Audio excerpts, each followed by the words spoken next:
This is True Crime Stories for Sleep. In the far reaches of the North Atlantic, where waves rise like mountains and the wind cuts across the sea with icy precision, lie the Flannan Isles. A cluster of jagged rocks, desolate and formidable, these islands were once little more than waypoints for sailors navigating the treacherous waters west of the Outer Hebrides. Among the isle's most imposing structures was a solitary lighthouse, built in 1899 to safeguard vessels against the unforgiving ocean. Its keepers were few, its isolation absolute, and its reputation legendary for the dangers that accompanied life on such a remote outpost. For centuries, seafarers spoke in hushed tones of the isles, their words laced with fear and awe, knowing that nature here was a master of both beauty and menace. By December 1900, the lighthouse had been operational for barely a year, yet its story would soon become one of the most haunting maritime mysteries of the modern age. James Duckett, Thomas Marshall, and Donald MacArthur, three men entrusted with the safety of passing ships, would vanish without a trace, leaving behind a lighthouse in immaculate condition, yet curiously empty. The story begins not with their disappearance, but with the very environment that shaped the conditions in which it occurred: wind-swept cliffs, violent seas, and the relentless isolation that could unnerve even the most experienced mariner. Before we continue, if you're captivated by this deep dive into one of the most perplexing maritime mysteries in history, make sure to subscribe, like, and comment where you're listening from. This helps us bring more true stories told in documentary detail, stories of human endurance, the power of nature, and mysteries that defy explanation. Now let's return to the storm-lashed cliffs of the Flannan Isles, where the last known chapter of the lighthouse keepers' lives quietly unfolded. The journey to the Flannans was perilous long before one reached its jagged shoreline. Ships navigating these waters faced unpredictable storms, sudden squalls, and currents that could rip vessels apart in moments. Even in calm weather, the sea around the isles was littered with hidden rocks and violent swells that could easily capsize an unwary craft. Mariners relied on the new lighthouse as a beacon of safety, but the structure itself existed in a precarious balance between human ingenuity and natural threat. It was a testament to both courage and hubris, a slender tower braving the North Atlantic's fury, man against unrelenting elemental force. Life on the lighthouse was regimented yet solitary. The three keepers rotated duties, maintaining the light, recording weather, and ensuring the equipment functioned without fail. Logbooks from this era describe meticulous attention to detail, hours of observation, notations of passing vessels, and entries regarding weather conditions. These documents reveal a world of discipline intertwined with isolation, where every sound, shadow, or wave held significance. Even small deviations in routine could be dangerous, for the sea tolerated neither negligence nor inexperience. For James, Thomas, and Donald, their lives were governed by the rhythm of the lighthouse, tethered to duty yet separated from the rest of humanity by miles of open ocean. The geography of the Flannans amplified the isolation. The islands are steep, rocky, and exposed. Landing was possible only under favorable tides and calm seas. The lighthouse itself sat on Eilean Moor, the largest of the group, perched on cliffs rising hundreds of feet above the churning waters below. Each supply run was a careful maneuver. Crates of coal, food, and essentials had to be hoisted from boats to the top of the cliff, a task requiring both skill and nerve. In winter, waves could surge over the rocks, snow and sleet could freeze the pathways, and the wind could strip warmth from even the most heavily clothed man. Survival required vigilance, experience, and an intimate understanding of the environment. Visitors to the lighthouse, rare as they were, often recorded impressions of the stark, uncompromising landscape. Accounts speak of vertical cliffs dropping directly into the sea, waves smashing against rock faces with a roar that could be heard for miles, and an ever-present wind that seemed to carry both warning and menace. The keepers themselves became part of this environment, shaped by it, attuned to every shift in tide, gust of wind, or approaching storm. Their daily existence was an exercise in observation, anticipation, and endurance, a fragile balance maintained between human determination and natural unpredictability. Yet even amidst routine, there were small anomalies. Weather reports noted unusually high swells, erratic wind patterns, and sudden changes in visibility. Local fishermen mentioned seeing waves rise far above the cliffs during winter gales, capable of washing over supplied paths or inundating the lighthouse itself. Though these accounts were never formally linked to the disappearance of the keepers, they provide critical context. The Flannan Isles were a theater in which the sea could act with sudden, unanticipated violence. To understand the mystery, one must first appreciate the stage upon which it unfolded. December 1900 brought with it particularly severe conditions. Storms battered the Western Isles with persistent gales, freezing rain, and surges that seemed to challenge the very existence of man-made structures. The lighthouse, though built to withstand nature's assault, was not immune to the raw force surrounding it. Reports from neighboring islands noted waves crashing over rocks that were typically above the surf, and snow drifts that rendered paths treacherous. The weather was not only a backdrop to daily life but an active participant in the events that would soon unfold. It shaped decisions, influenced movements, and concealed the actions of the unknown circumstances that led to the lighthouse keeper's disappearance. The human element cannot be understated. Isolation, monotony, and vigilance exacted a toll. Lighthouse keepers were often experienced sailors, yet even the most seasoned could feel the psychological weight of such remoteness. Sleep schedules were disrupted by duties, the constant roar of the sea created an ever-present hum of tension, and the knowledge that help was days away compounded stress. The men of the Flannan Isles were not only battling the elements, but also the subtle erosion of human equilibrium that comes with solitary duty. In such an environment, small miscalculations could have catastrophic consequences. By December 15, 1900, a relief vessel approached the Flannan Isles to deliver supplies and rotate personnel. What the crew discovered upon arrival would shock them. The lighthouse was empty, and the keepers, James Duckett, Thomas Marshall, and Donald MacArthur, were nowhere to be found. The structure itself bore no signs of struggle or damage. Beds were made, meals left untouched, logs continued, and the lighthouse remained operational. Yet the men who maintained it were gone. This absence, occurring in a place so remote and hostile, ignited speculation, fear, and enduring fascination that continues to this day. The early reports emphasized the eerie perfection of the scene, a functioning light, preserved daily routines, and no evidence of an immediate struggle. Every element suggested a sudden, inexplicable event, leaving authorities and historians to puzzle over the fate of the men. The harsh weather, treacherous cliffs, and isolation provided obvious dangers, yet no definitive proof explained how three experienced keepers could vanish simultaneously without trace. It was a mystery that bridged natural and human factors, inviting both scientific and speculative analysis. Thus begins the story of the Flannan Isles Lighthouse mystery, a tale of isolation, endurance, and the raw, unpredictable power of the sea. To understand what truly happened, one must navigate a labyrinth of environmental extremes, human psychology, and incomplete historical records. Each entry in the lighthouse log, every weather report, and every scrap of correspondence offers a glimpse into the lives of men confronting one of nature's most unforgiving domains. The stage was set, the players in place, and the first act of a mystery that would captivate generations had begun. The lighthouse logbooks of the Flannan Isles offer the clearest, most intimate window into the lives of the three keepers in the weeks leading up to their disappearance.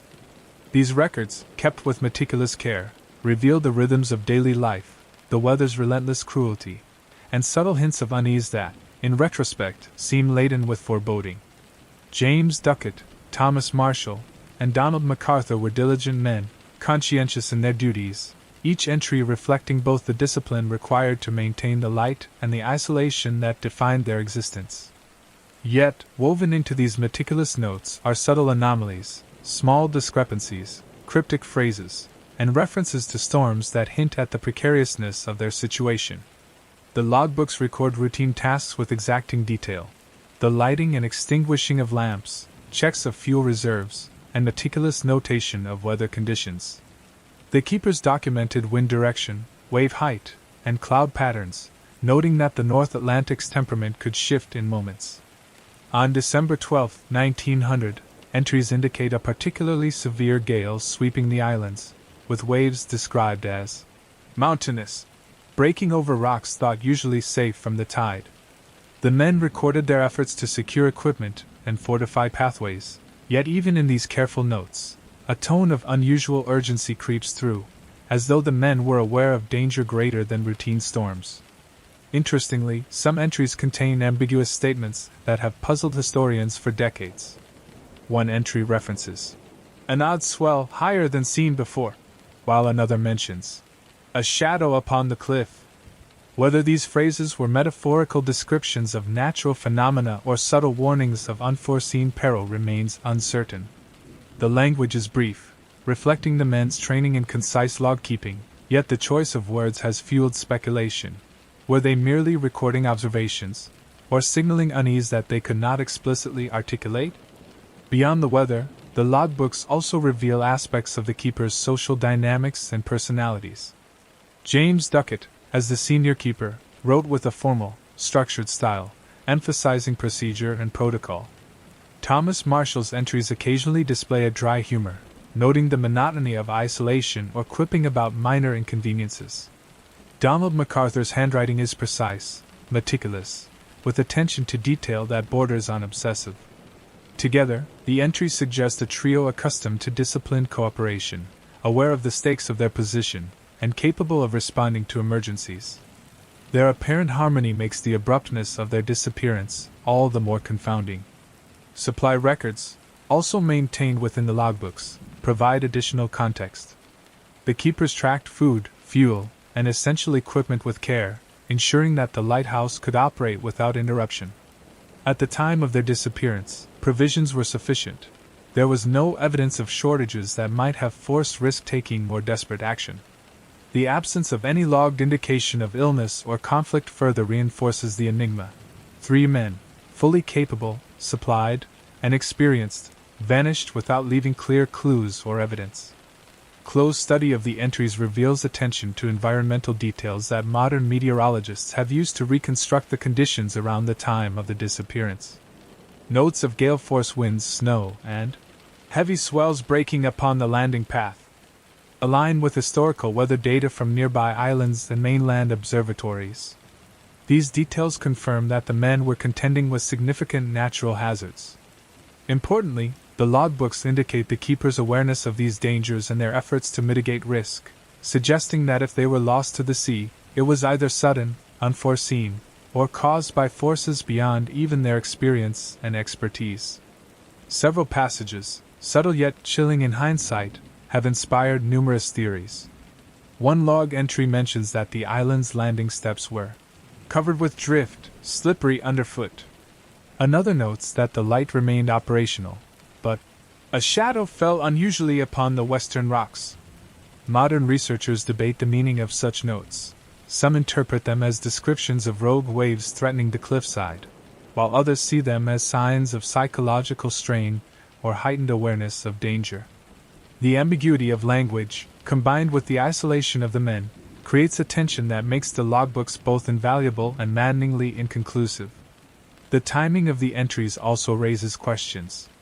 The last complete entry, attributed to Thomas Marshall, records routine checks and observations of the sea at 8 a.m. on December 15. Nothing in the tone suggests imminent peril. There is no frantic notation, no plea for help, no deviation from standard procedure. The men were performing their duties, following established routines, and attending to the lighthouse with the same precision that had defined their service. Yet when the relief vessel arrived days later, they were gone. The contrast between the calm, disciplined log entries and the unexplained absence underscores the mystery. Whatever befell them was swift, unanticipated, and total.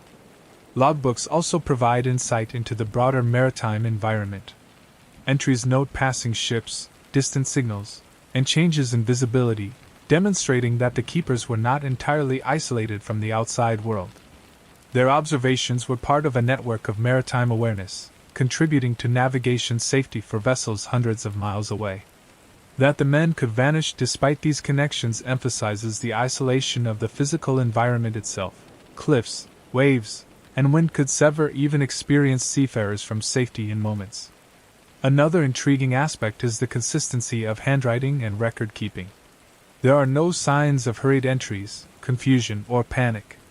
The handwriting remains steady, even during days of extreme weather. Scholars suggest that this consistency indicates that the men were performing routine tasks right up until the moment of disaster, rather than succumbing to prolonged struggle or fear. This has implications for theories about their disappearance, implying either an instantaneous event or one that occurred outside the line of sight of daily operations, perhaps on the cliffs, during a supply run, or while attending to external equipment. The logbooks also document minor mechanical challenges, doors sticking in high winds, lamps flickering, and minor repairs to the light apparatus. These notes illustrate that life on the Flannan Isles demanded constant attention, reinforcing the idea that the keepers were competent and vigilant. There is no record of structural failure or neglect that could account for their disappearance, lending credence to theories that natural forces, rather than human error, were the primary agent of whatever transpired. Finally, the logbooks reveal the human element behind the mystery. Entries contain moments of humor, fleeting frustration, and careful reflection on the elements. The men's personalities shine through, conscientious, disciplined, aware of danger, yet capable of maintaining routine and order. It is this human dimension that makes their disappearance so haunting. 3 men, fully aware of the risks, living with isolation and adversity as they had trained, yet vanishing without explanation, leaving behind meticulous records of their last days. The logbooks, silent yet eloquent, remain the most tangible connection to the keepers, and the foundation upon which every theory of the Flannan Isles mystery is built. In examining these entries, one sees not only the environmental hazards and logistical challenges but also the interplay of human psychology, isolation, and duty. The logbooks are more than administrative tools, they are narratives of survival, observation, and resilience. The careful details, juxtaposed with the men's disappearance, amplify the mystery. The Flannan Isles Lighthouse was functioning, the men were performing their duties, and yet the line between routine and catastrophe was crossed invisibly, leaving no direct trace of the event that claimed them. The first hint that something was gravely amiss at the Flannan Isles Lighthouse came not from an alarm bell or distress signal, but from routine procedure. On the morning of December 26, 1900, the relief vessel Hesperus, under the command of Captain Thomas Marshall, unrelated to the lighthouse keeper of the same surname, approached Eilean Moor to rotate the lighthouse personnel and deliver provisions. Heavy swells and biting winds greeted the crew as they neared the rocky outcrop, an early reminder of the treacherous conditions that defined the North Atlantic winter. Yet nothing in the weather forecasts or navigational plan could have prepared them for the eerily perfect silence that awaited them upon arrival. The lighthouse stood intact, its light operational, beams sweeping across the sea with methodical precision. From the cliffside approach, the Hesperus crew observed no signs of struggle or disarray. The structure itself bore only the marks of the elements, salt spray, ice, and frost clinging to its stone walls. At first glance, everything seemed normal. Yet when the landing crew climbed the steep path to the lighthouse door, they were met with an unnerving emptiness. No footsteps echoed inside, no voices answered their calls. The keepers, James Duckett, Thomas Marshall, and Donald MacArthur, had vanished without trace. Inside, the scene presented a paradox of order and absence. Beds were made, logs and diaries neatly arranged on desks, and routine equipment remained functional. Meals, partially prepared, were left untouched, suggesting that the men had departed abruptly, or been taken suddenly from their usual tasks. The lighthouse's internal organization was meticulous, indicative of disciplined men accustomed to isolation, yet the absence of the keepers imbued the space with a spectral quality. Every detail, from neatly stacked oil cans to tidied rooms, emphasized that whatever had occurred did so without a struggle, as if nature itself had silently claimed them. Initial examination of the lighthouse's exterior offered few clues. The surrounding cliffs were treacherous, jagged edges rising sharply from the water, waves crashing violently against rocks far below.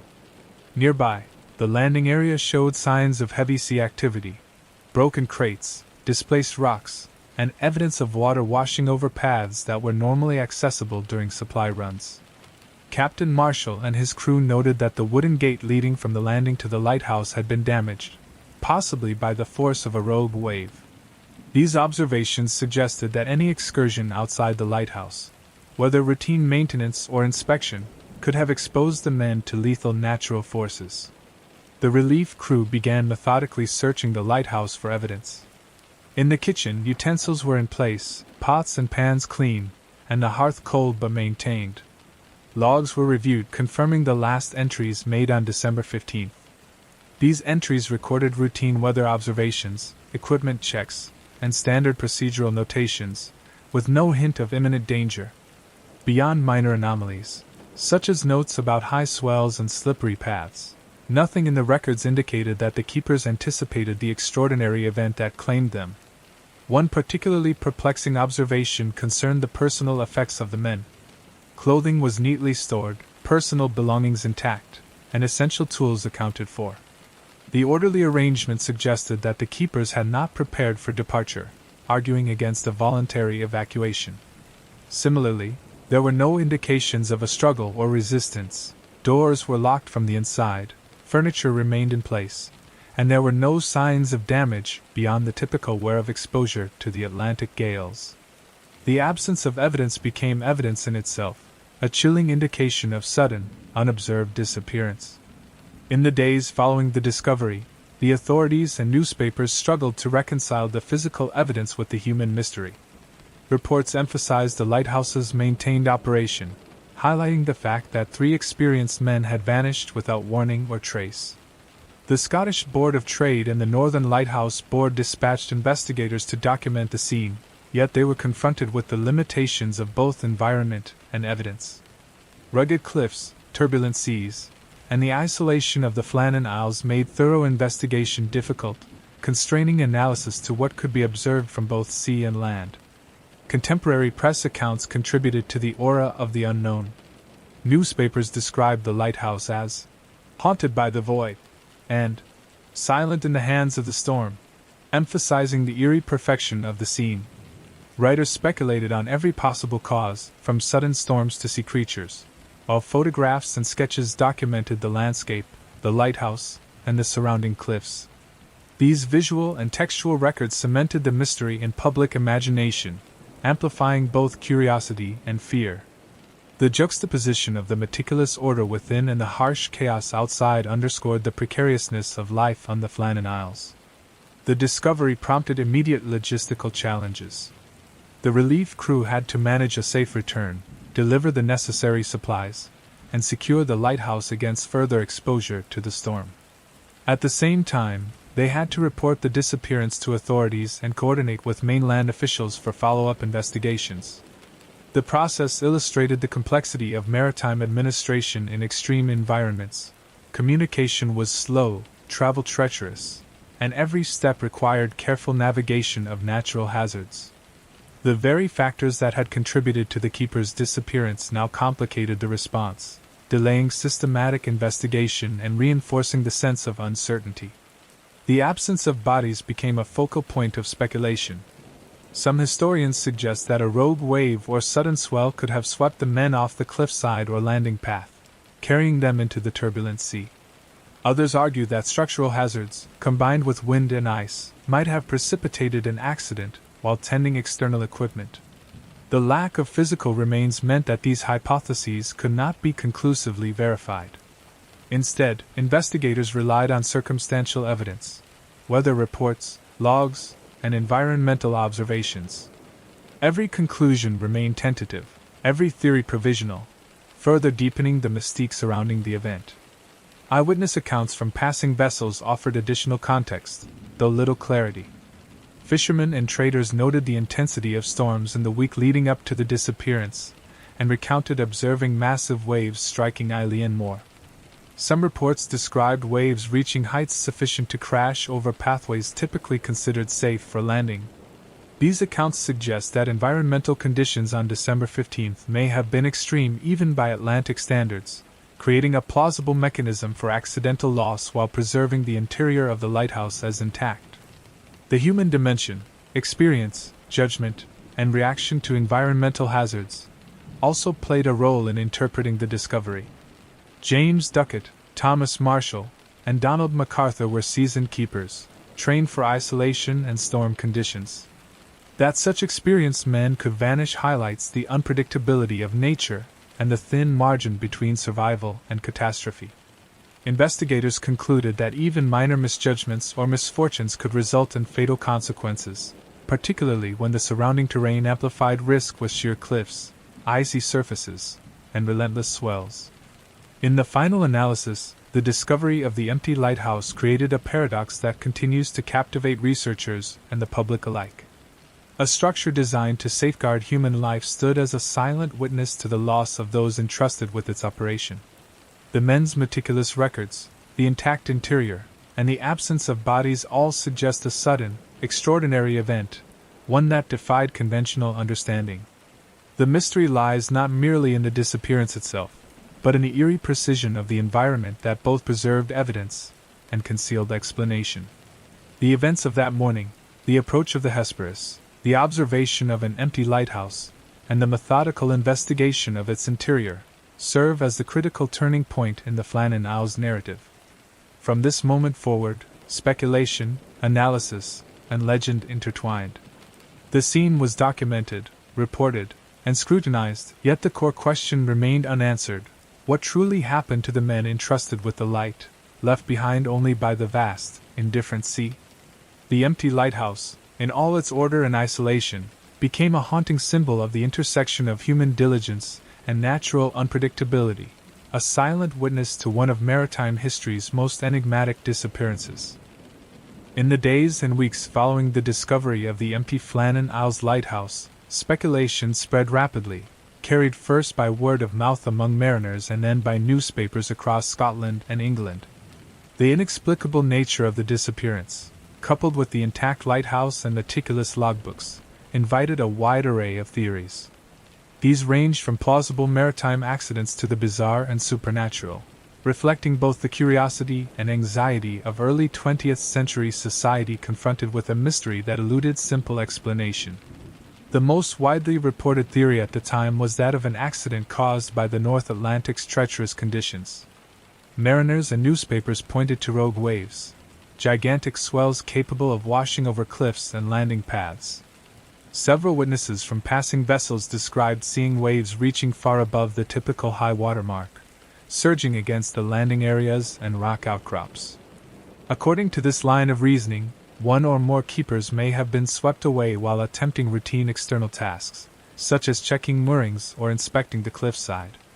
The suddenness of such a disaster would account for the absence of warning signs in the logbooks, and the undisturbed condition of the lighthouse interior.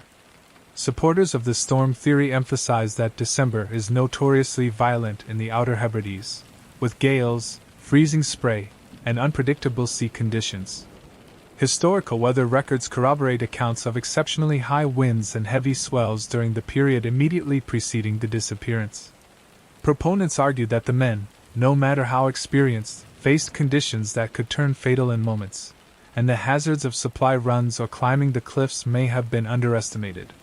This explanation, grounded in natural forces, provided a plausible, if unsettling, scenario for the sudden vanishing of 3 competent keepers.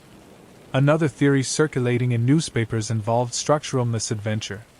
The Flannan Isles Lighthouse, though solidly built, was perched on jagged cliffs and subject to relentless exposure. Some suggested that a sudden failure of external fixtures, handrails, ladders, or pathways, could have caused the men to fall into the sea. Observations from the Hesperus crew noted damage to the wooden landing gate, possibly inflicted by waves, suggesting that parts of the approach were compromised. While no definitive evidence linked this damage to the disappearance, the theory held intuitive appeal. The combination of environmental extremity and fragile human infrastructure made accidental death a credible hypothesis. Less conventional explanations also gained traction. Some newspapers and local accounts suggested the possibility of a dispute or altercation leading to foul play. Arguments ranged from internal conflict among the keepers to hypothetical intervention by outsiders, though such scenarios were quickly questioned. The Flannan Isles were remote, difficult to access, and patrolled irregularly, making external interference improbable. Moreover, the meticulous order within the lighthouse suggested that no struggle had occurred indoors, weakening theories that involved violent confrontation among the keepers themselves. Nonetheless, the notion of human malfeasance captured the imagination of the public and persisted in folklore. Supernatural explanations quickly entered the discourse. Tales of sea spirits and island curses were common among sailors navigating dangerous waters, and the mysterious disappearance lent itself to these folkloric interpretations. Some suggested that the men had been spirited away by ghostly forces or punished for transgressions unknown to outsiders. Accounts of a shadow upon the cliffs, or an unnatural swell, in the logbooks were interpreted in mystical terms by journalists eager to sensationalize the story. While modern readers may dismiss these claims, they reflect a contemporary cultural context in which superstition and maritime lore were interwoven with everyday observation. Media coverage often blended fact with conjecture. Newspapers such as the Glasgow Herald and the Aberdeen Press and Journal reported on the discovery with dramatic flourish, describing the lighthouse as haunted by the absent and a monument to the sea's silent power. Reporters highlighted both the physical evidence and the lack thereof, creating a narrative that balanced verifiable observation with speculative storytelling.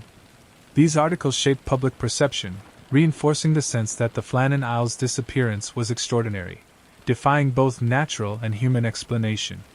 Authorities, meanwhile, pursued more measured approaches.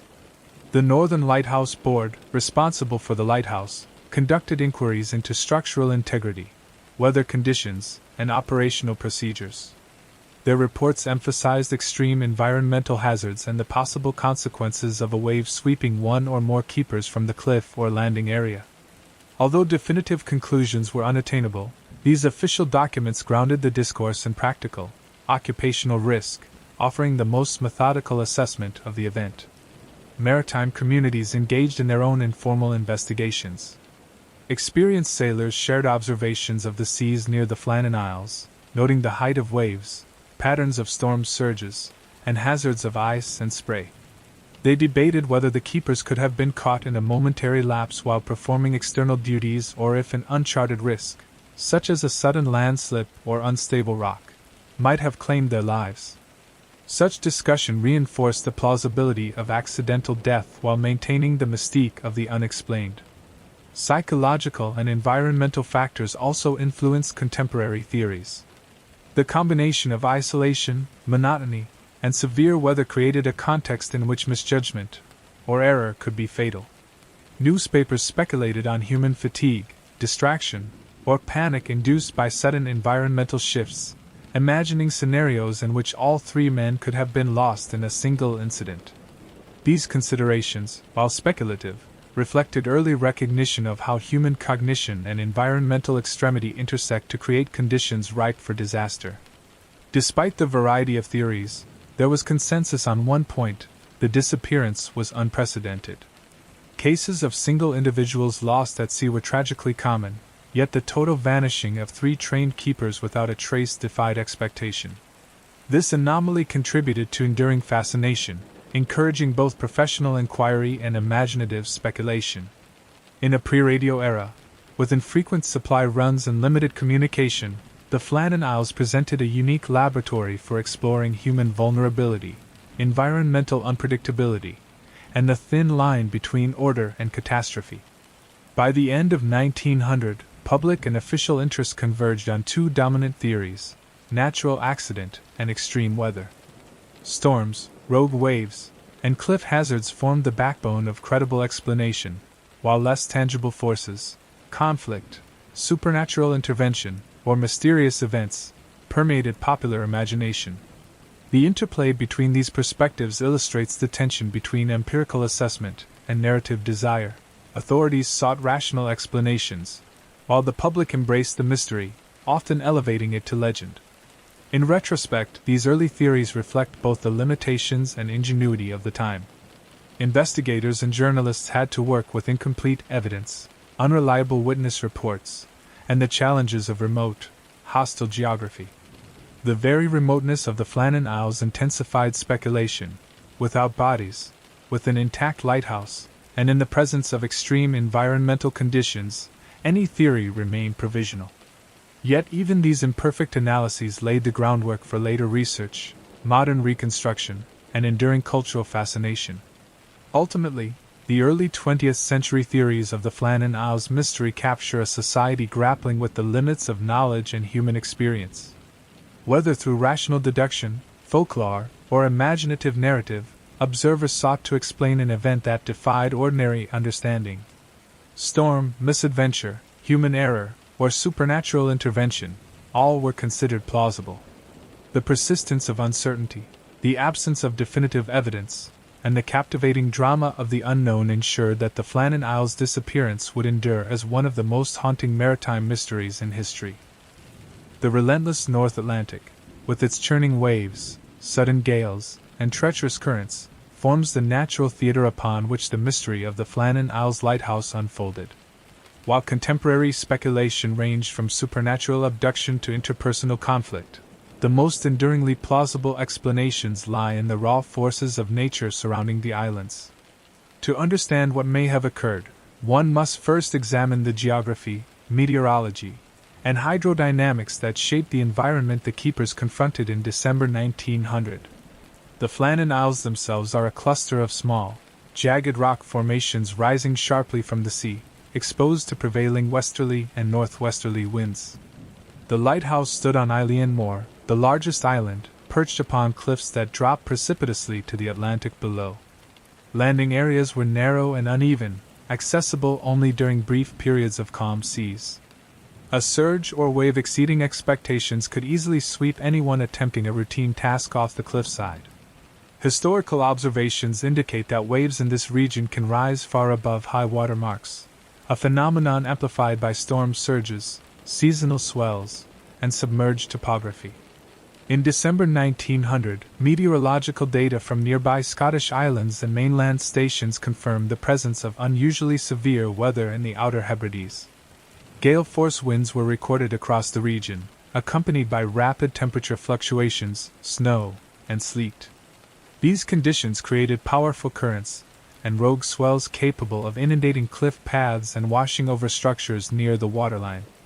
Modern hydrodynamic models suggest that waves striking the Flannan Isles could reach heights of 20 to 30 feet above typical high water marks, particularly when combined with wind-driven surge and tidal amplification. For keepers traversing the narrow approach paths, the risk of being swept away was real and immediate. The landing path to the lighthouse is critical in assessing natural explanations. Accounts from the Hesperus crew indicate that parts of the wooden gate and steps were damaged, likely by a surge of seawater. Contemporary sketches show uneven surfaces, ice accumulation, and loose stones.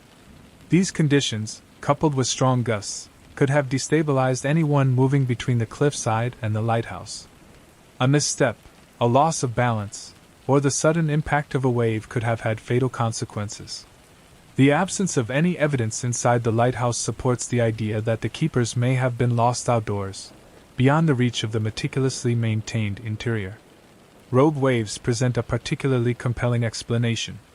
Unlike typical ocean swells, rogue waves appear suddenly, towering above surrounding seas and striking with immense force. Fishermen and mariners in the area have long recounted tales of such waves, capable of sweeping men and equipment from cliff edges in seconds.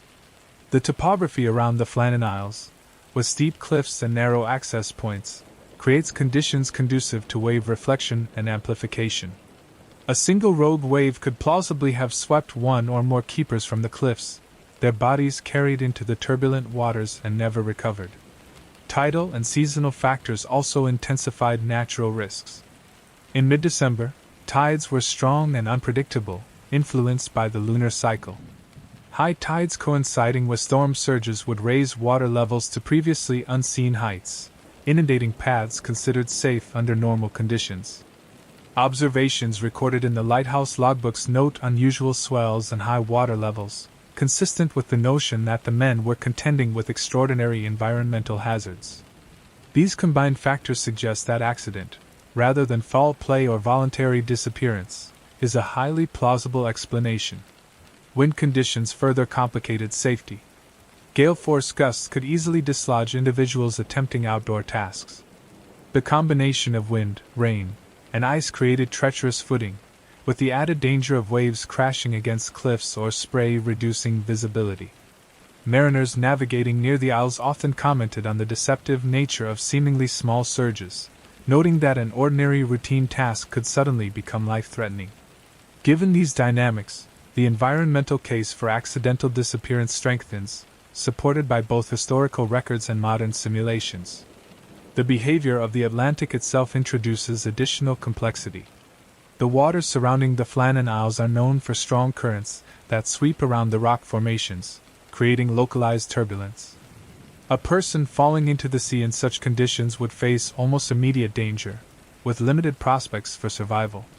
Historical rescue attempts in similar regions underscore the difficulty of retrieving anyone washed over cliffs, particularly in winter months when water temperature and storm conditions are fatal. The absence of bodies, while fueling speculation, aligns with the environmental scenario: bodies carried away by strong currents into the open sea, never to be recovered. Ice accumulation and winter spray contributed to the hazards.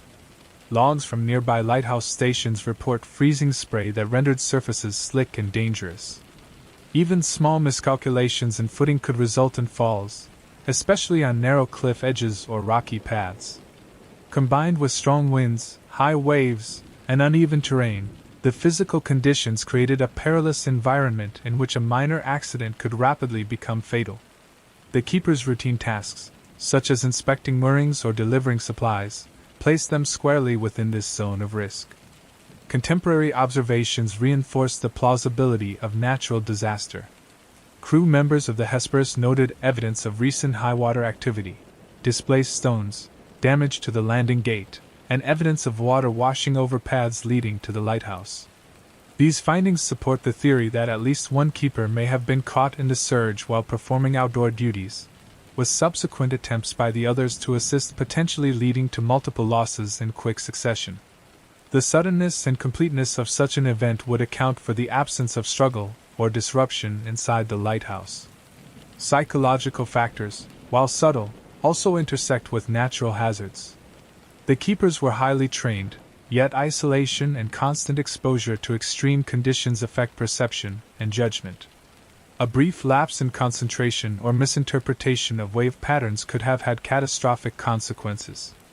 The men were disciplined and aware of risks, but even the most experienced individuals can fall victim to the overwhelming power of nature, particularly in an environment that offers no margin for error. Ultimately, natural explanations account for both the physical and circumstantial evidence. The intact lighthouse interior, meticulous logbooks, an orderly arrangement of personal effects suggest that the men's disappearance occurred outside the structure, under conditions beyond their control. Rogue waves, storm surges, treacherous terrain, and freezing winter weather provide a coherent scenario that aligns with contemporary observations and historical records. While speculative hypotheses of foul play or supernatural forces persist, the simplest and most consistent explanation lies in the lethal combination of storm, sea, and geography. The Flannan Isles Lighthouse mystery, when viewed through the lens of natural hazards, illustrates the fragile boundary between human diligence and environmental unpredictability. The keepers were skilled, experienced, and conscientious, yet the North Atlantic winter operated on a scale of force and suddenness that rendered preparation insufficient. Rogue waves, icy surfaces, and sheer cliffs formed a landscape in which survival was never guaranteed. Their disappearance, while extraordinary, reflects the profound danger inherent in one of the most remote and hostile maritime environments on Earth. The North Atlantic continues to assert its dominance, shaping both physical and cultural landscapes. The Flannan Isles Lighthouse stands as a testament to human ingenuity, discipline, and endurance, yet it also serves as a silent witness to the potential for sudden catastrophe. Storm, sea, and isolation remain the most compelling explanations for the keeper's disappearance, a scenario grounded in observable phenomena, historical records, and environmental logic. Nature, indifferent to human skill or routine, remains both the setting and the agent of one of maritime history's most enigmatic events. While the forces of storm and sea present the most tangible explanation for the disappearance of the Flannan Isles Lighthouse keepers, the human element cannot be overlooked.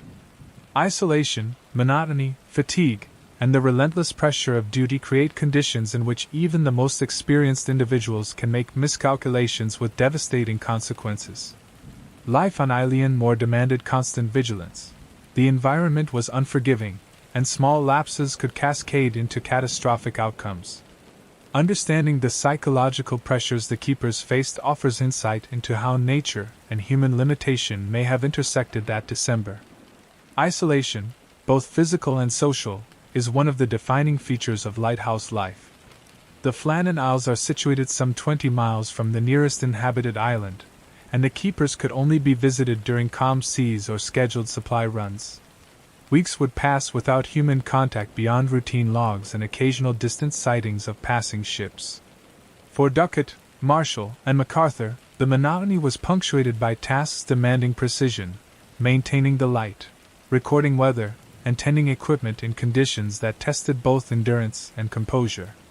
Extended isolation has well-documented effects on cognitive function, including impaired judgment, reduced attention, and slower reaction times, all of which could amplify the hazards of an already perilous environment. Monotony and routine also carried psychological weight.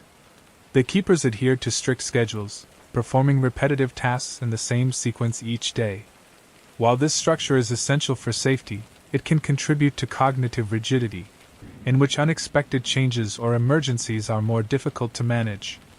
A sudden rogue wave, an unstable footing on ice-coated rocks, or a misjudgment in timing while carrying equipment could create a chain reaction leading to fatal consequences. The lighthouse, though carefully maintained, was a place where even minor mistakes could have irreversible effects. Fatigue was another constant factor. The harsh environment demanded long hours of physical labor, hauling fuel, inspecting equipment, and maintaining the light during storms, often with little rest. Sleep deprivation, common among keepers, impairs judgment, slows reflexes, and increases risk-taking behavior. While the logbooks suggest the keepers were conscientious and attentive, the strain of consecutive weeks of labor under extreme conditions would have inevitably taxed even the most disciplined individuals. Fatigue, when coupled with treacherous terrain and violent waves, amplifies the likelihood of accidents. The psychological phenomenon of group dynamics in high-stress environments also bears consideration. 3 men living in isolation develop intricate patterns of interdependence, relying on coordination and mutual vigilance. Yet stress can create subtle tensions, miscommunications, or risk miscalculations. For example, one keeper attempting to respond to an urgent situation outside the lighthouse, perhaps a dislodged mooring or approaching swell, might trigger a simultaneous response from the others. In moments when split-second decision-making matters, the interplay of intention, perception, and timing can determine survival. A well-coordinated team may be vulnerable if an unexpected hazard exploits a brief lapse in judgment. The extreme environment itself compounds these psychological pressures. The North Atlantic winter is not merely harsh, it is relentless, unpredictable, and often visually disorienting. Snow, fog, and spray obscure sightlines, while wind and waves generate auditory confusion, masking the approach of danger. The keeper's reliance on observation and alertness, honed over months of disciplined routine, could have been disrupted by the sensory overload of storm conditions. Even experienced sailors are vulnerable to spatial misperception, misjudging distance, wave height, or footing when sensory input is distorted, making a sudden accident more plausible. The interplay of routine and crisis is particularly significant. The keepers were trained to respond to emergencies with disciplined procedure, yet a rapid, unexpected event, such as a rogue wave striking the landing area, leaves little room for methodical response. Cognitive and motor responses, strained by fatigue and stress, can be insufficient in the face of simultaneous hazards. Historical records from other lighthouses document near misses and accidents under similar conditions, demonstrating how the combination of environmental danger and human limitation can produce rapid, catastrophic outcomes. Psychological stress is further exacerbated by the perpetual awareness of risk. Lighthouse keepers are continuously conscious that error, neglect, or misjudgment could lead to death. This hyper-awareness, while essential for survival, can also produce anxiety, distraction, or overcorrection in critical moments.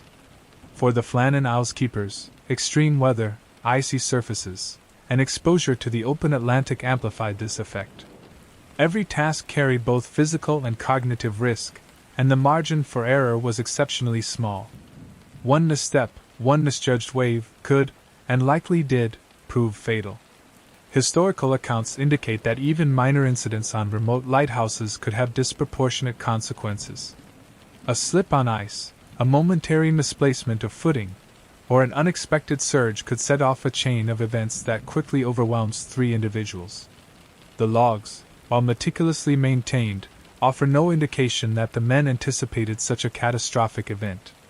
Their attention to detail underscores that they were competent and conscientious, suggesting that if human error played a role, it was subtle, fleeting, and amplified by the harsh environment rather than gross negligence.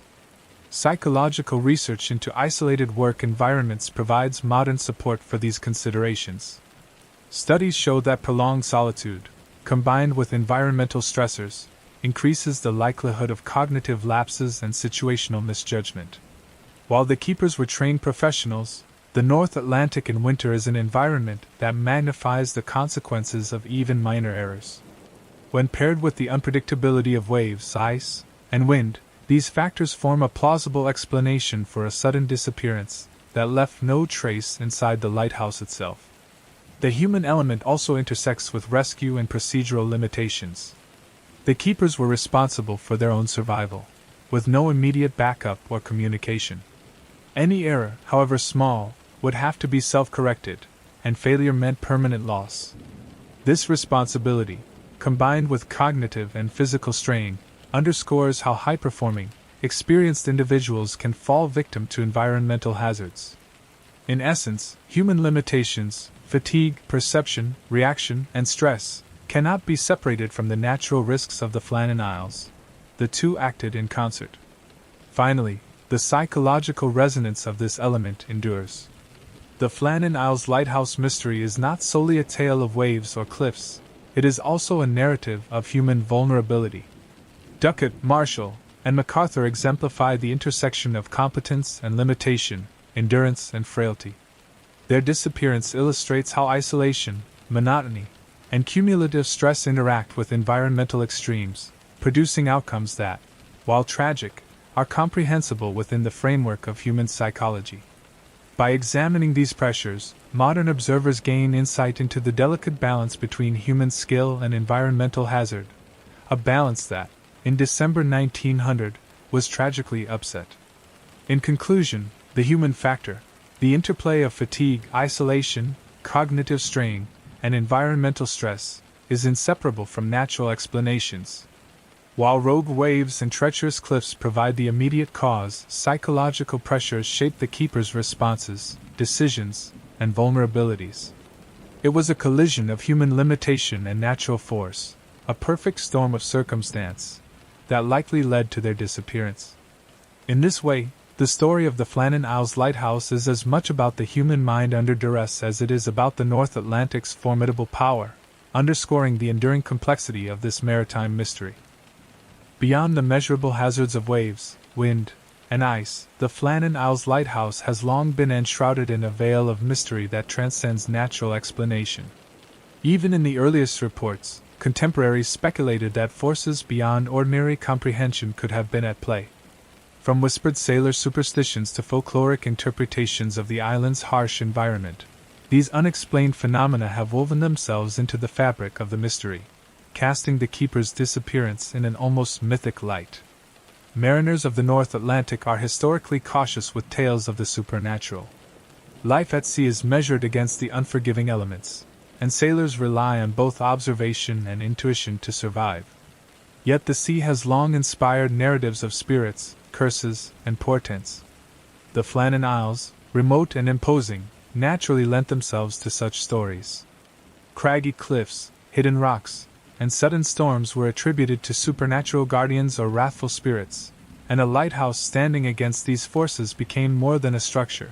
It became a symbol of human defiance in a landscape governed by ancient and incomprehensible powers. Reports from local fishermen contributed to this mythos. Some recounted seeing unseen hands in the spray, waves that behaved with apparent purpose, or lights moving along the cliffs without explanation. Others spoke of a low, persistent hum in the wind that carried a sense of forewarning.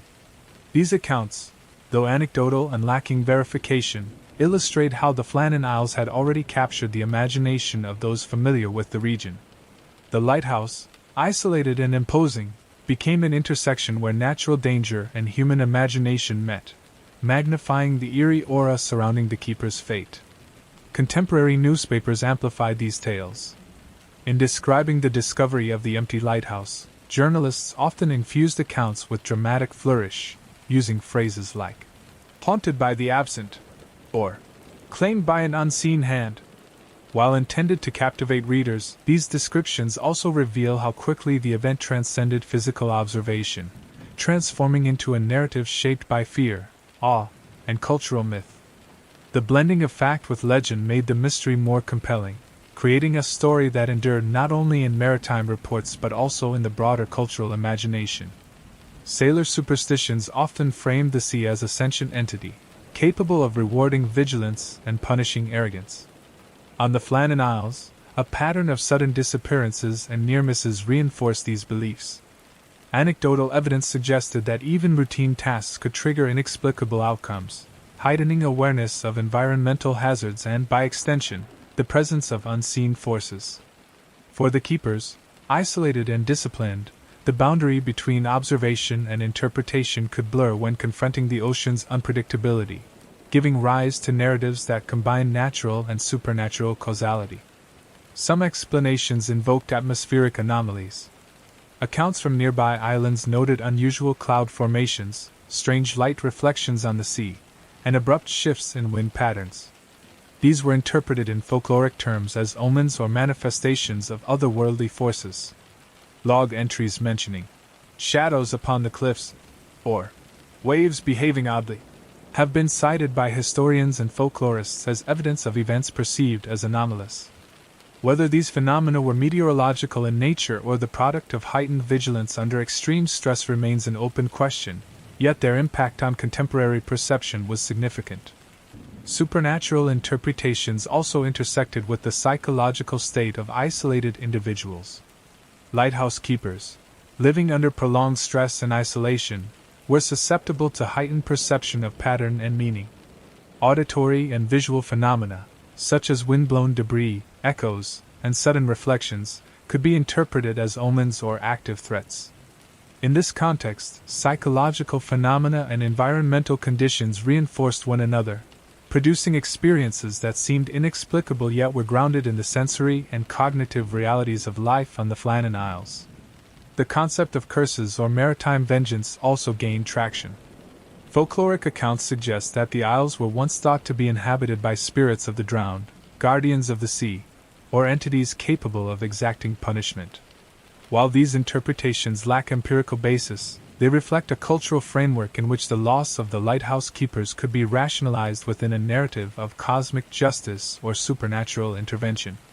For those steeped in maritime tradition, the disappearance fit into an established repertoire of cautionary tales, reinforcing both respect for and fear of the sea. Literature and artistic depictions of the mystery further entrenched its supernatural aura. Poets and novelists, inspired by the disappearance, highlighted elements of isolation, eerie silence, and invisible forces. The keepers became archetypes of human vulnerability, their disappearance symbolic of nature's omnipotence and unpredictability. In this narrative, waves, wind, and cliffs were not merely physical hazards but agents of a larger, mysterious order, acting with intention and consequence beyond human understanding. Such interpretations amplified the legend, ensuring that the Flannan Isles story extended beyond maritime records into the cultural imagination. Even modern interpretations continue to entertain supernatural possibilities.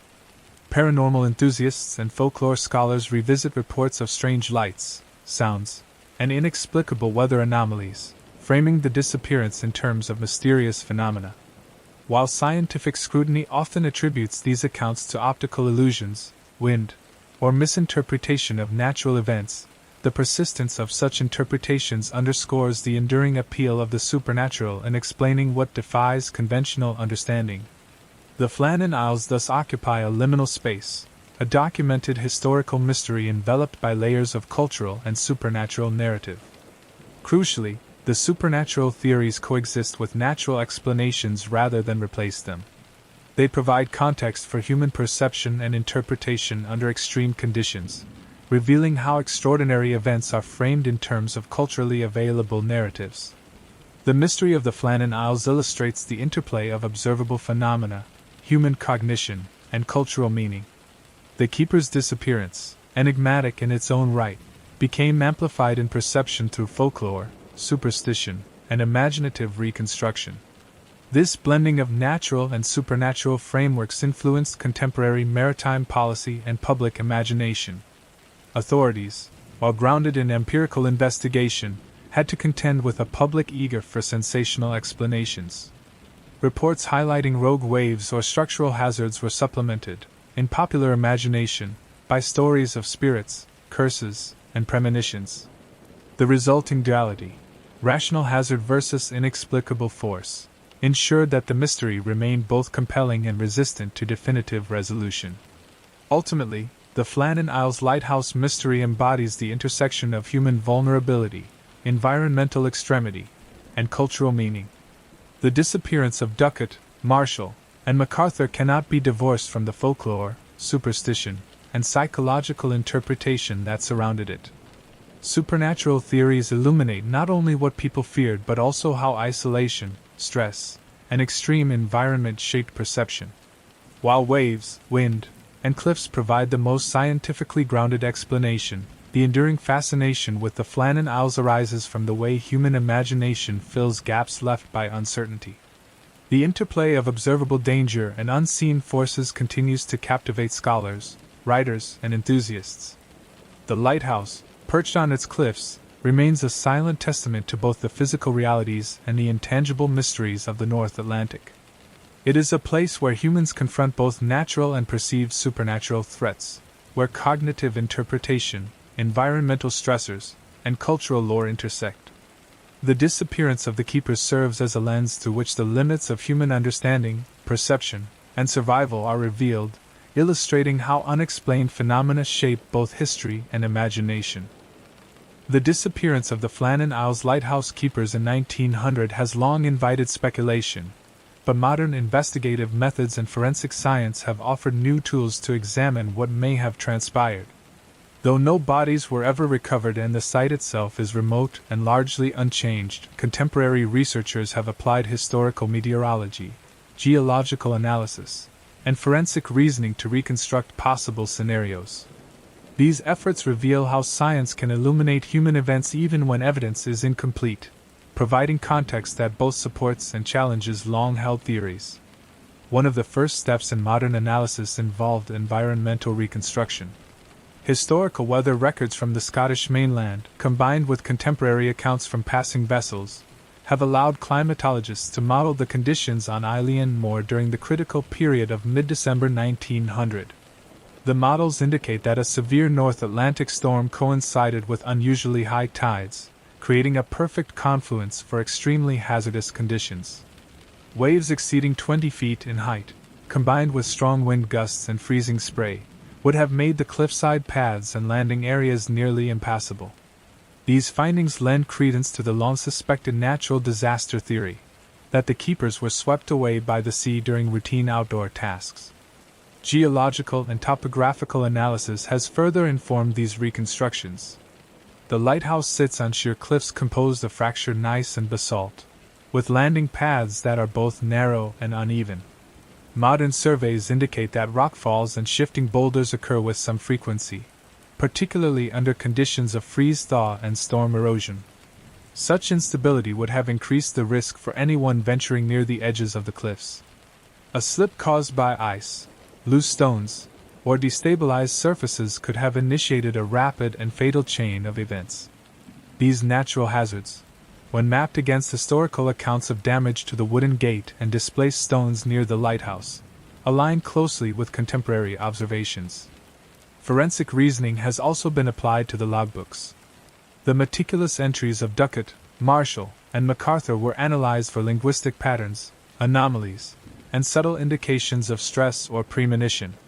The logs show consistent attention to routine, with occasional references to unusual swells or difficult landing conditions. While there is no direct evidence of panic or misjudgment, experts suggest that these entries reflect an awareness of environmental danger, combined with disciplined adherence to procedure. The absence of frantic or uncharacteristic notes supports the theory that any fatal event occurred suddenly, with little time for the keepers to react. Modern forensic oceanography has been particularly illuminating. By modeling wave behavior, currents, and potential drift patterns, researchers can estimate how bodies or debris might be carried away from the cliffs. Simulations suggest that any individuals swept into the sea would likely be transported far from the isles, potentially into open waters where recovery would be virtually impossible. This analysis explains why no bodies were ever found, supporting the hypothesis of an accidental fall rather than voluntary disappearance, or foul play. It also demonstrates the power of combining historical observation with modern scientific modeling to resolve long-standing enigmas. Human factors have been integrated into modern reconstructions as well. Cognitive psychology and human reliability studies highlight how isolation, fatigue, monotony, and environmental stress can impair judgment. Simulations and theoretical models indicate that even highly trained individuals can experience momentary lapses in perception or balance, particularly under extreme weather. In the context of the Flannan Isles, the convergence of environmental hazard and human limitation creates a scenario in which the keeper's disappearance can be understood as an interaction between natural forces and human vulnerability, rather than a purely inexplicable or intentional act. Some researchers have revisited the possibility of structural failure. While the lighthouse itself remained intact, external features such as ladders, moorings, and wooden gates were exposed to intense wave action and salt corrosion. Modern materials analysis suggests that extreme stress on these elements could contribute to accidents, particularly when combined with ice or water-laden surfaces. Though no definitive structural failure can be established from historical photographs, this factor adds nuance to the reconstruction. Even minor equipment instability, interacting with environmental extremes, could trigger fatal incidents. Cultural and historical documentation remains essential in modern analysis. Newspaper reports, crew testimonies, and letters to authorities provide valuable contextual information. These records, when evaluated alongside meteorological data and topographical surveys, help construct a timeline of potential events.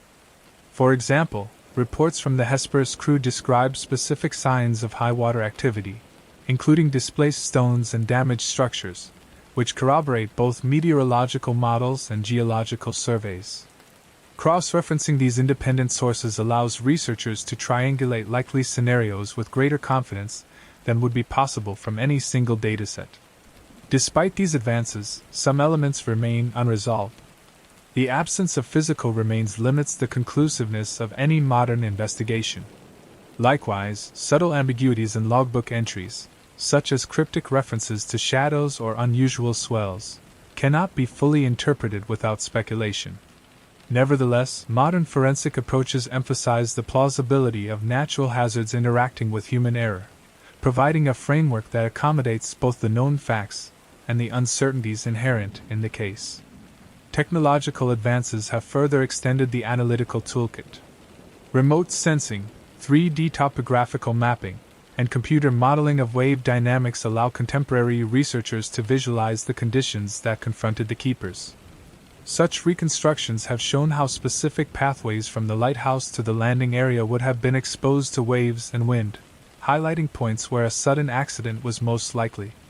These simulations reveal how a combination of environmental factors, timing, and human action could result in the sudden and complete disappearance of multiple individuals without leaving evidence in the immediate area.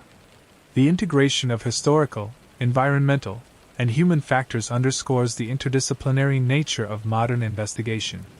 Meteorology, oceanography, geology, and cognitive psychology converge to create a coherent explanatory model. While uncertainty remains, the weight of evidence points toward an interaction between extreme environmental forces and human vulnerability. This approach not only illuminates the specific case of the Flannan Isles but also offers insight into broader questions of maritime safety, risk assessment, and human performance in extreme environments. Ultimately, modern forensic and investigative approaches provide a lens through which the Flannan Isles Lighthouse mystery can be viewed with greater clarity. While the event retains an aura of enigma, science has enabled a reconstruction grounded in plausibility.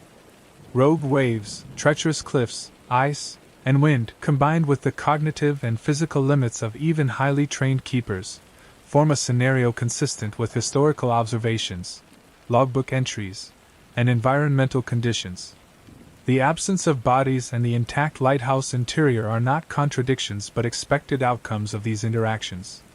In conclusion, while speculation, folklore, and cultural narrative continue to shape public perception, the application of modern investigative techniques offers the most grounded framework for understanding the disappearance. Meteorological reconstruction, topographical analysis, forensic reasoning, and human factors modeling collectively support the theory of sudden environmental disaster compounded by human limitation.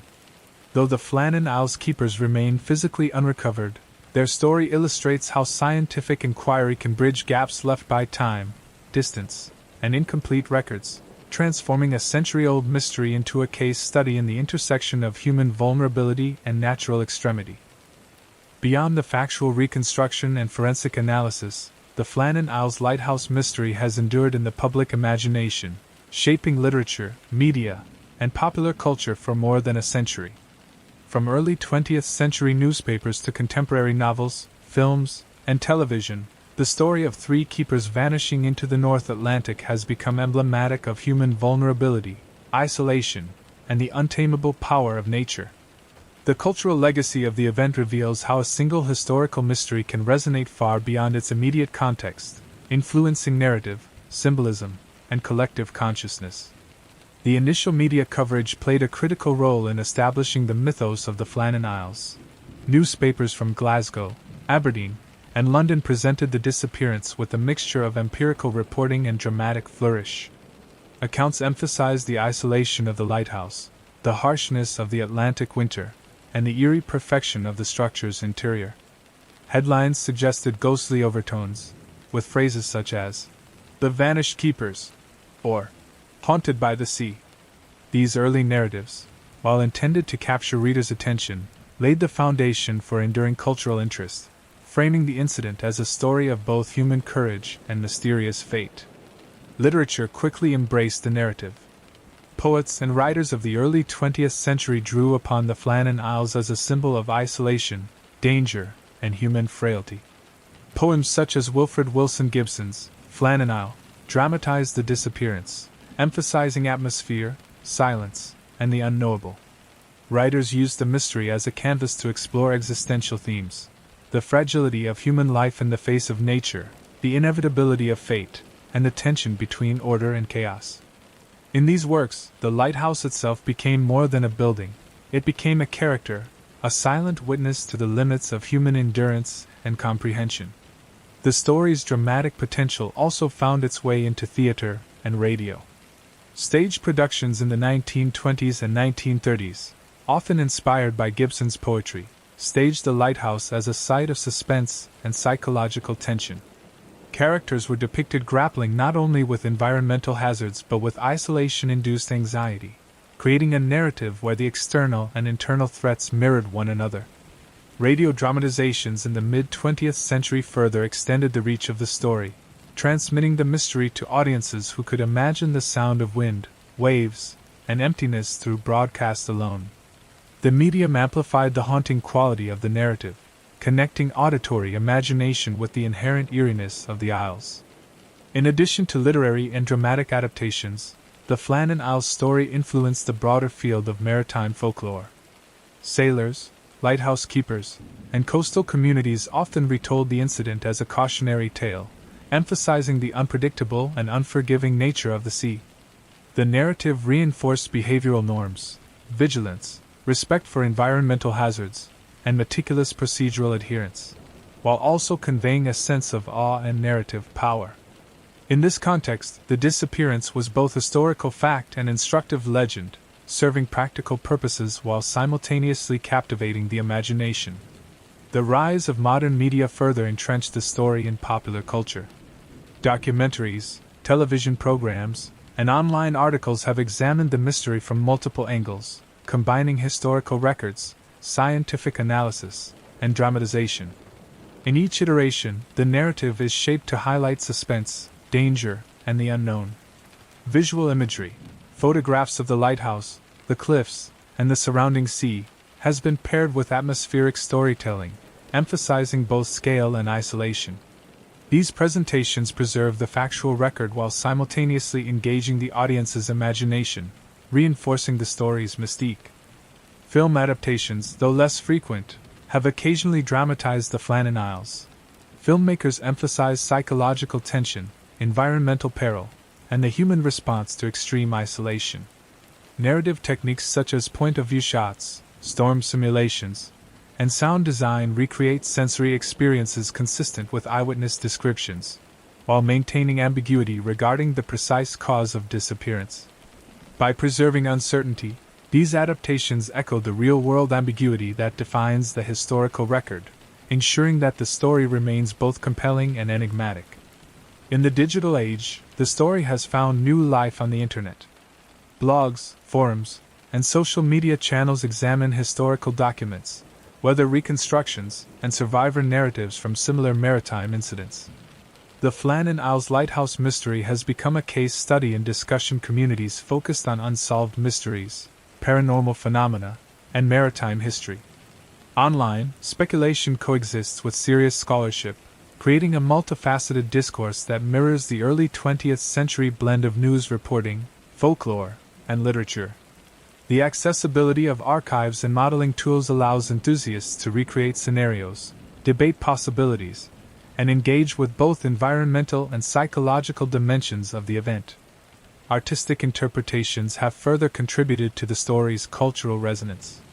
Painters, illustrators, and photographers have depicted the lighthouse against storm-swept skies, jagged cliffs, and turbulent seas.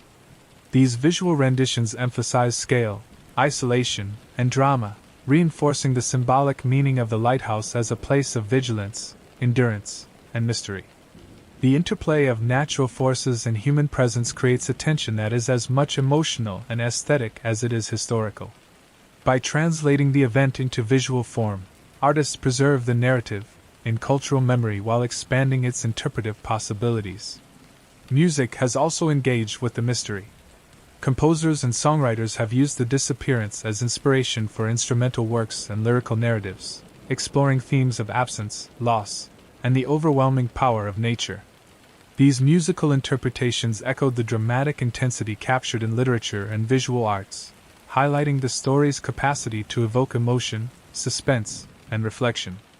Across media, the Flannan Isles Lighthouse mystery has proven remarkably adaptable, maintaining relevance while allowing each generation to reinterpret its meaning. The story's endurance in popular culture demonstrates the power of narrative to transcend factual boundaries. While modern investigations provide plausible explanations grounded in meteorology, oceanography, and human factors, the legend thrives precisely because certain elements remain unknowable: the suddenness of the disappearance, the absence of bodies, and the lighthouse's eerie intactness. Cultural depictions embrace these uncertainties, crafting a narrative that is simultaneously realistic and mythic. In this way, the story serves as a bridge between historical fact, environmental science, and human imagination. Ultimately, the Flannan Isles Lighthouse mystery exemplifies the interplay between history and cultural production. The event itself, 3 keepers vanishing in December 1900, remains a factual anchor, while media, literature, and folklore transform the disappearance into a narrative of enduring fascination.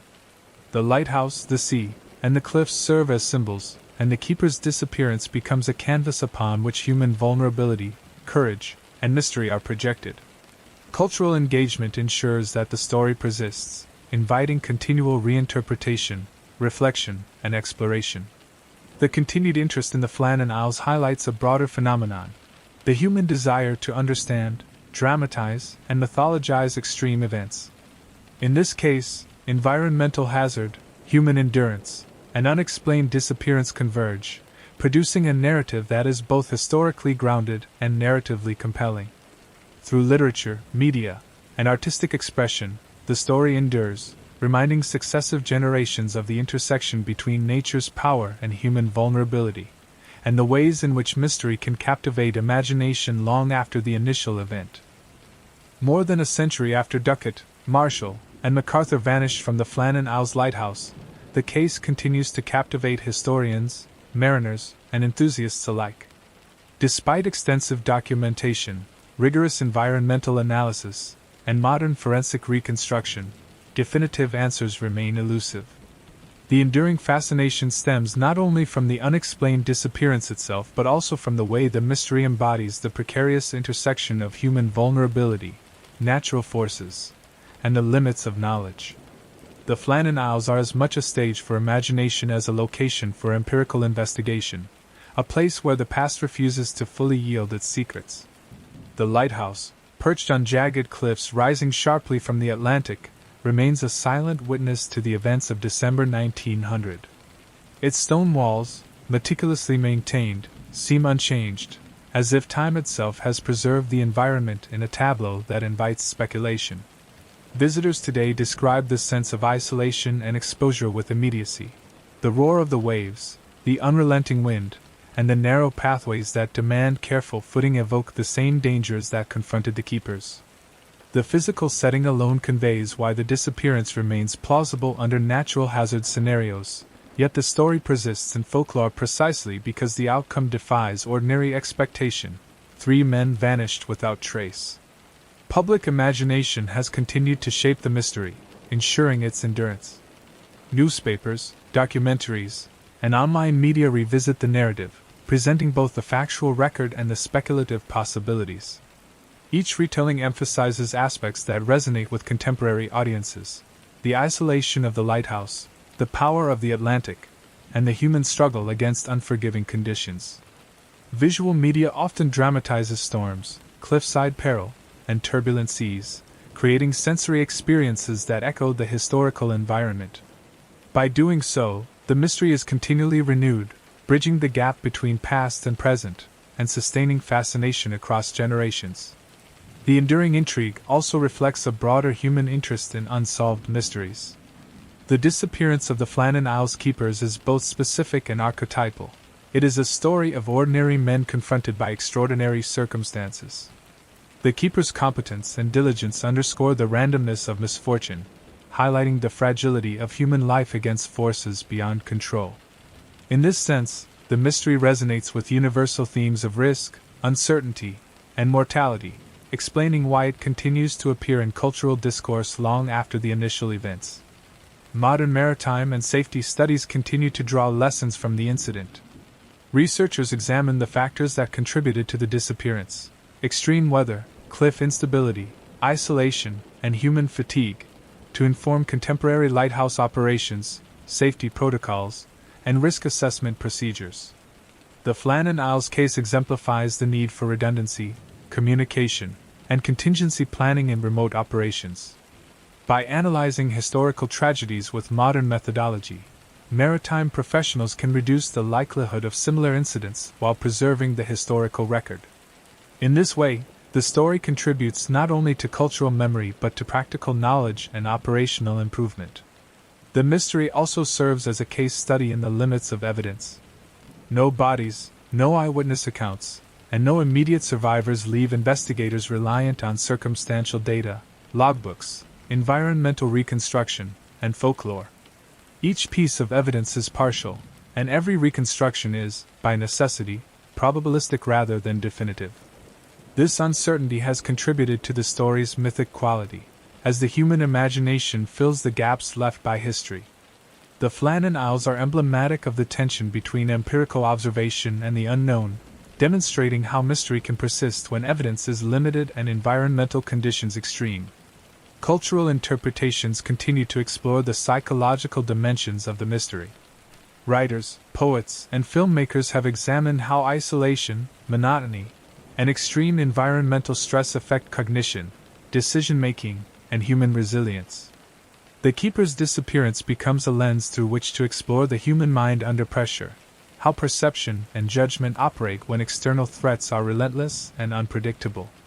These interpretations deepen the narrative beyond mere circumstance, adding layers of psychological and philosophical inquiry that enrich both historical and literary discourse. The Flannan Isles case also highlights the intersection of science and folklore.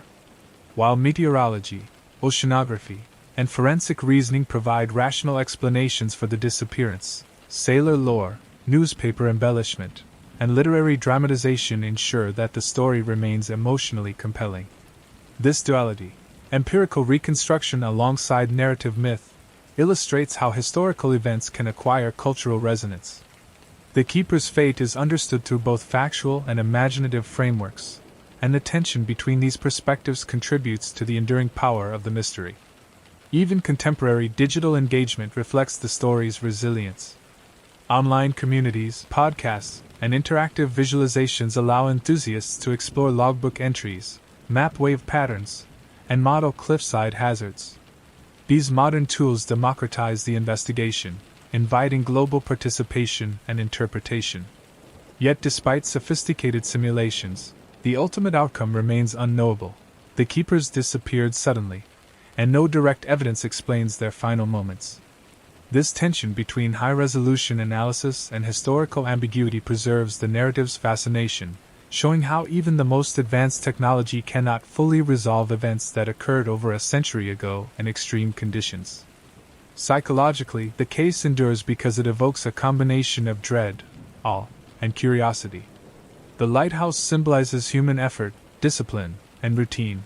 The sea embodies chaos, unpredictability, and power. The Keeper's disappearance dramatizes the collision of these forces, offering a narrative that is both historically grounded and morally resonant.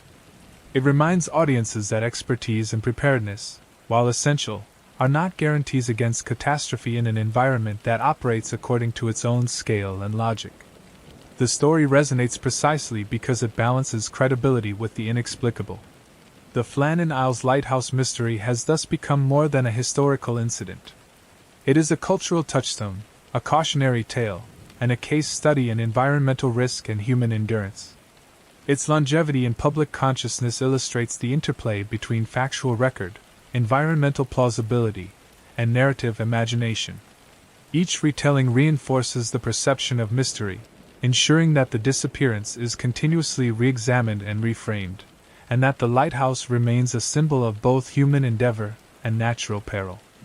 Ultimately, the enduring mystery of the Flannan Isles lies in its combination of clarity and ambiguity. Investigations reveal the hazards, environmental conditions, and human factors that likely contributed to the tragedy, yet the absence of survivors, physical evidence, and direct observation leaves the final moments unknowable.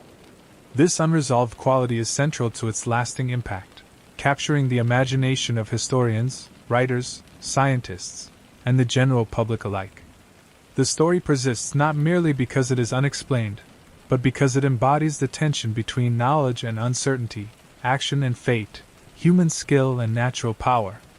The lighthouse itself, still operational and maintained by modern keepers and automated systems, stands as a monument to resilience, continuity, and vigilance. It also serves as a reminder of human vulnerability, a silent marker of a mystery that cannot be fully resolved.